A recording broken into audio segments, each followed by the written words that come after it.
Tell me what your life was like before you died.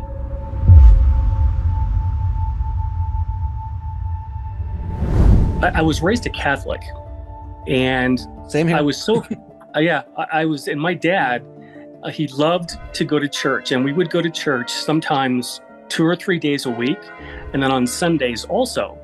So I was inundated with Catholicism, and before I had my NDE, I had never had any experiences of any kind other than Catholicism. I was 21 at the time, and I was considering whether or not going to college, going to school, and the last thing on my mind was spirituality. I had a hard time understanding Catholicism because the big thing that I had a hard time with was the fear of God that they put in you. You were supposed to fear God, Right. and I never really got that. So after I had my near-death experience, my entire life changed that way in terms of spirituality and my views of religion.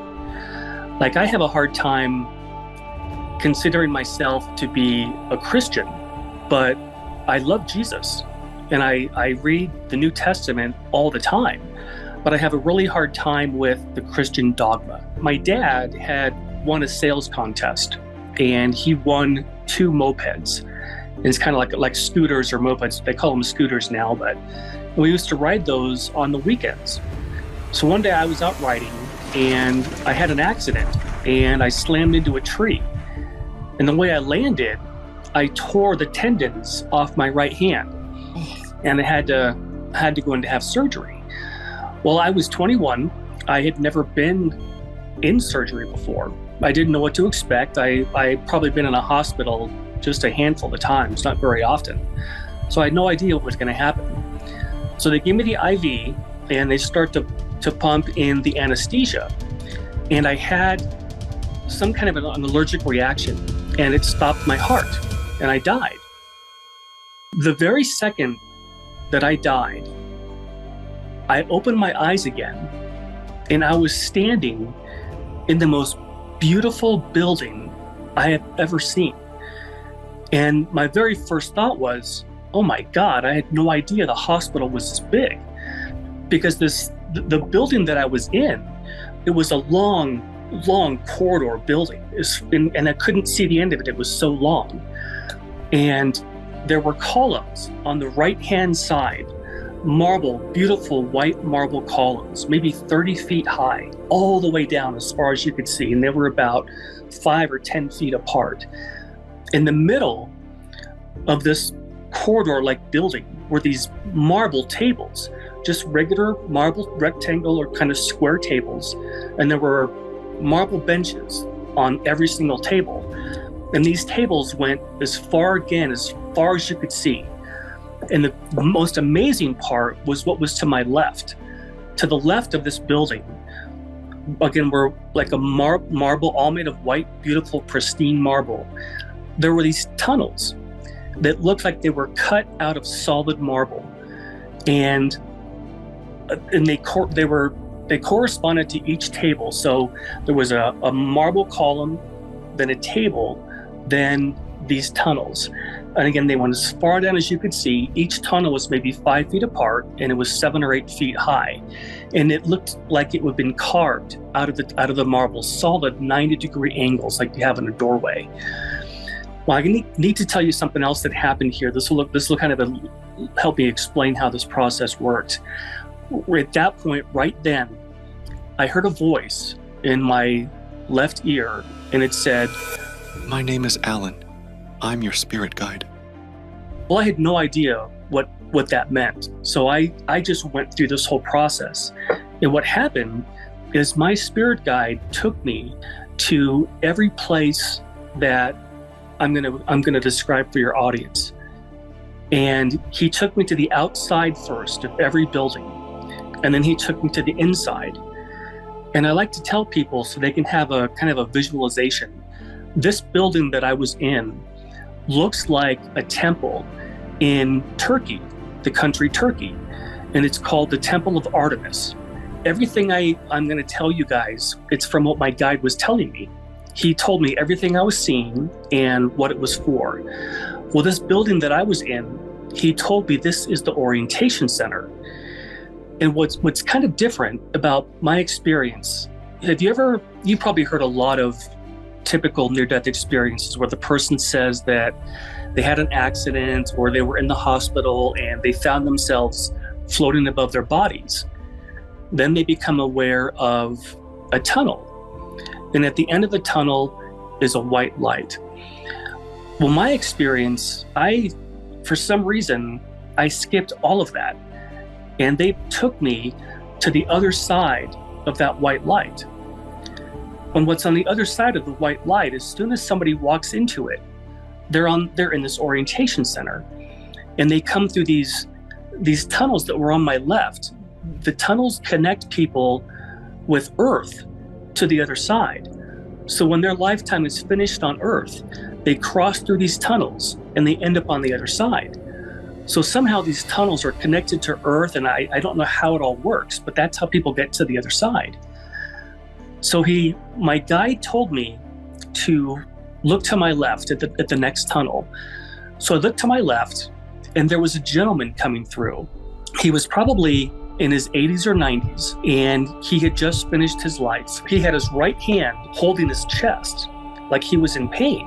And my guide said he died from a heart attack. So he's coming through the tunnel, and at these tables that I mentioned, there are two people sitting at each table on the other side.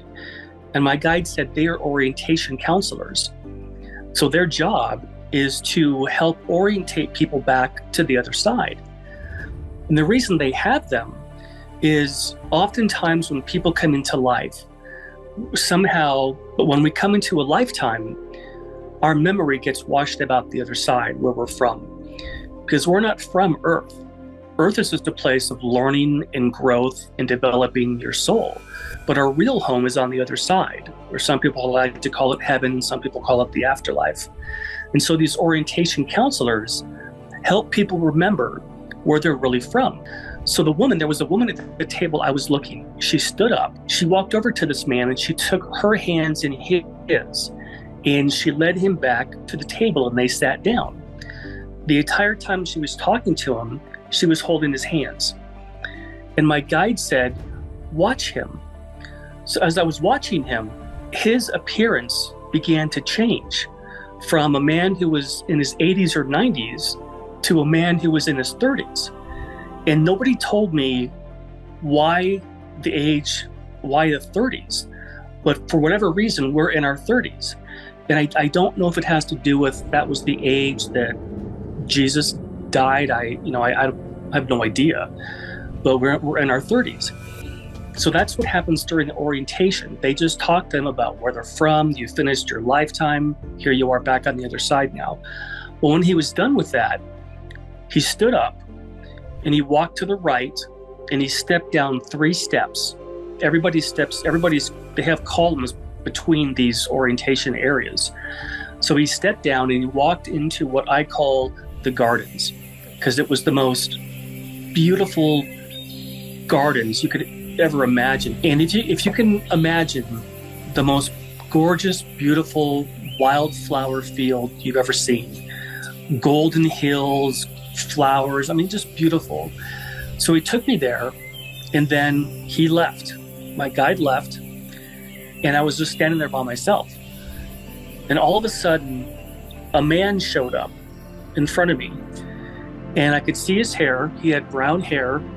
I could see his hands. I could see that he was wearing a white robe or a white tunic with a golden sash around the waist, and he had gold-colored sandals on that laced up his calves. And he was different than everybody else because I couldn't see his face. There was so much light or energy coming from him that I couldn't make out what he looked like. And my mind said to me, or somebody said to me, "This is Jesus." And he spoke to me and he said, "You must tell them there is no death." And right after he said that, I woke up back in the hospital, and I asked, and everybody was looking down at me. You know how they look at you when you're, well, what happened to this guy? I said, to the surgeon. I said, what just happened? Because I was trying to see if he could explain to me where I was, what just happened to me. And that's when I found out that I died. He said, we lost you. We lost you for 7 minutes. And I couldn't believe it was only 7 minutes, because it seemed like it was an hour or more that I had this experience. And one thing I want to tell people, that more than anything, I want people to know that there is tremendous hope, that because you lost somebody, you lost a friend, or God forbid you lose a child, or you lose a spouse, they're not really gone. They're just in another place that we can't get to yet. But that in the end, when your lifetime is finished, you go back. And the strangest thing is that when you get back and you're with your loved ones again, it's like no time had passed, because on the other side, there's no such thing as time like we have here. I didn't have the opportunity to have a whole life review. They just wanted to show me that people do have life reviews, that they're real. But each one of these places he took me to, it just seemed like it happened so quickly that there wasn't enough time. They just wanted to show me, you have to tell people what this is. Tell them that this happens. Tell them that this is real. Tell them that, because this experience, it wasn't for me. It was for me to share it.